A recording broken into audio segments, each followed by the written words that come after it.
on a bitterly cold night in mid-December 1944. Deep within the ancient, snow-entombed forests of the Ardennes in Belgium, Private James Riley, a 22-year-old infantryman raised in the shadow of roaring steel mills in western Pennsylvania, found himself completely alone and miles behind enemy lines. Separated from his shattered unit during the ferocious opening hours of the massive German counteroffensive that would be remembered as the Battle of the Bulge, the attack had erupted without warning at dawn on December 16, when a deafening artillery barrage shook the frozen earth and sent shells screaming over the thinly held American positions along the Schnee Eifel, followed by the ominous rumble of panzer tanks emerging from the morning fog and waves of white camouflaged German infantry pouring forward with ruthless efficiency, catching Riley's inexperienced 106th Infantry Division utterly unprepared in what commanders had foolishly considered a quiet rest sector. His platoon had been dug in on a forward slope, sharing cigarettes and lukewarm coffee just hours earlier,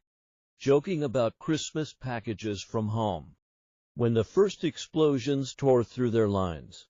hurling men into the air, splintering trees, and filling the air with the choking stench of high explosives and burning pine. Amid the chaos of screaming wounded, chattering machine guns, and desperate shouts for ammunition, a massive blast knocked Riley senseless into a snow-filled ditch, and when he clawed his way back to consciousness, helmet dented and ears ringing, his foxhole was over and his squad leader lay motionless nearby,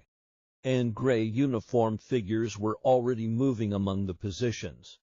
shouting commands in guttural German, with no coherent orders and survival instinct overriding everything else. He grabbed his M1 Garand, stuffed whatever rations and ammunition he could reach into his pockets, and bolted westward into the dense forest as tracer rounds whipped past and distant cries of surrendering comrades echoed behind him. By the time full darkness descended, the sky had become an impenetrable black shroud of heavy clouds that blotted out moon and stars alike, while a relentless, howling wind whipped razor-sharp snowflakes horizontally into his face and piled drifts that swallowed his legs to the knees in open clearings. Temperatures plummeted far below zero, turning the Ardennes into a merciless frozen wasteland where every breath burned the lungs. Every exposed patch of skin stung as if lashed by needles, and the dense stands of fir and spruce groaned under heavy burdens of ice and snow. His standard issue wool overcoat, sweater, and gloves designed for milder European winters proved tragically inadequate, allowing the cold to seep relentlessly into his core until his fingers and toes grew numb despite constant clenching and rubbing, while his boots, already soaked through from daytime marches across slush and mud, froze solid into rigid casings that made each laborious step a grinding agony radiating up his legs. Supplies were desperately meager. Only 3 partial clips of .3006 ammunition totaling barely 2 dozen rounds, plus whatever was already chambered. A single fragmentation grenade hooked to his belt, and hastily scavenged rations consisting of 1 half-melted K-ration chocolate bar, a couple of dense emergency D-bars, a handful of hardtack biscuits, and a small tin of cold hash he had jammed into his mousette bag. Thirst tormented him almost immediately despite the surrounding abundance of snow, forcing him to scoop handfuls into his mouth and endure the painful slow melt on his tongue, knowing full well that swallowing it too quickly could shock his system into dangerous chills, navigating purely by a small pocket compass whose needle trembled in the extreme cold and by fragmented memories of Ray battle briefings that mentioned possible fallback lines around Bastogne or the distant heights of Elson-Bourne Ridge. He deliberately avoided the roads now alive with endless enemy columns, dimmed headlights, grinding half-tracks,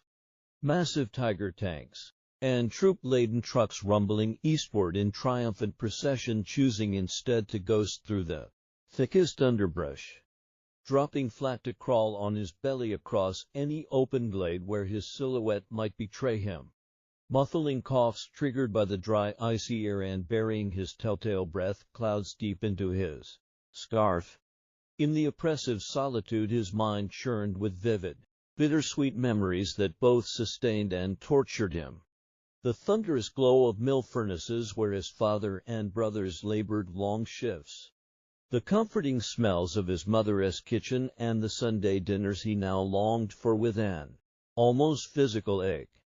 The crumpled letters from home tucked in his breast pocket that had turned to illegible pulp from sweat and snow, especially the last one from his younger sister describing how they had saved the best ornaments for the Christmas tree waiting for his return.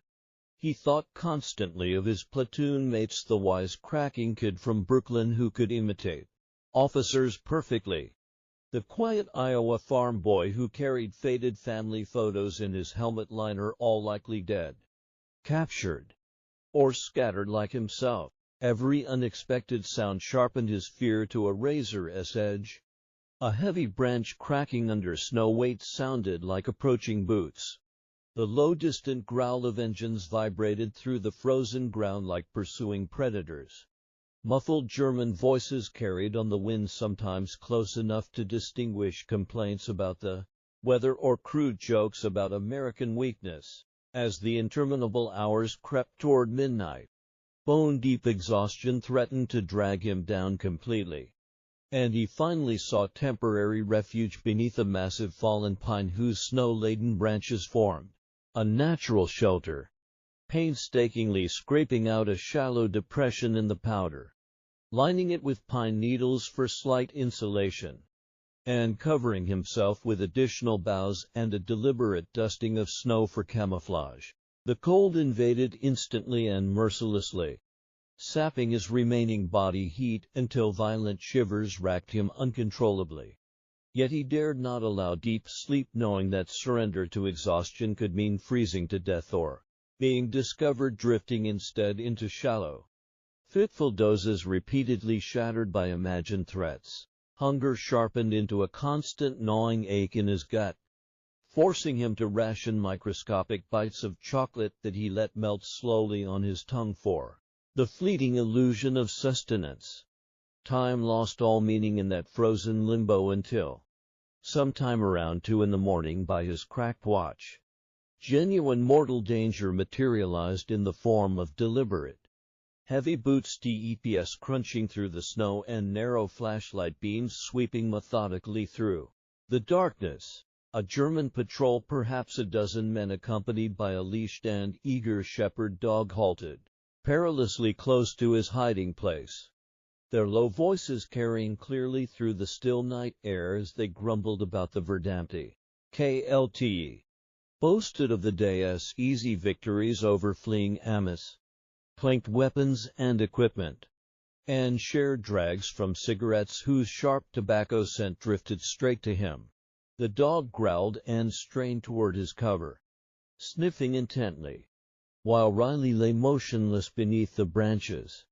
slowing his breathing to almost nothing,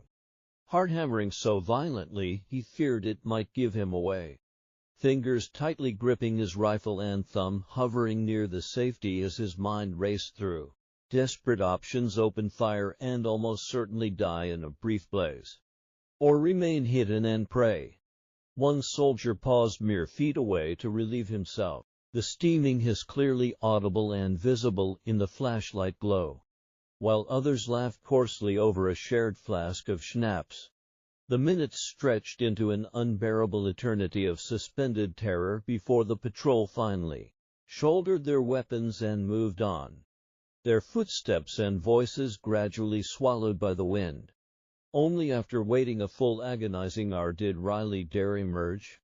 joints stiff and locked from cold, fresh blood from thorn scratches frozen in dark trails down his sleeves. Pressing deeper into the woods with renewed caution,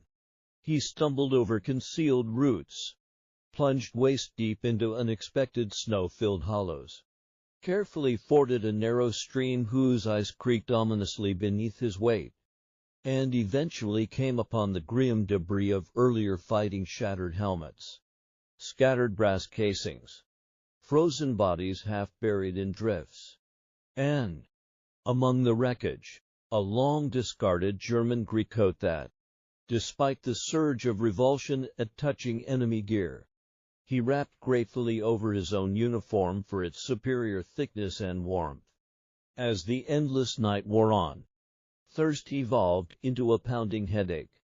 constant snow eating paradoxically worsening dehydration, while creeping hallucinations began to tease the edges of his vision: fleeting shadows of his lost comrades beckoning him forward, or ghostly figures melting away when he blinked. His legs burned with fatigue, vision blurred at the edges, yet he forced himself onward, whispering fragments of childhood prayers and half-remembered psalms, silently bargaining with God for just one more hour of strength, one more ridge to cross. At long last, as the deepest black of night began to yield to the faintest pale gray of approaching dawn filtering weakly through the dense canopy, Riley laboriously crested yet another snow-crusted rise and gazed down into a shallow valley where, in plumes of smoke curled upward from cook fires and vehicle exhausts, unmistakably American positions. A surge of desperate hope ignited within him like a flare, propelling his exhausted body forward as he half stumbled, half slid down the slope with hands raised high, emerging from the trail line as a ragged, frost-encrusted specter.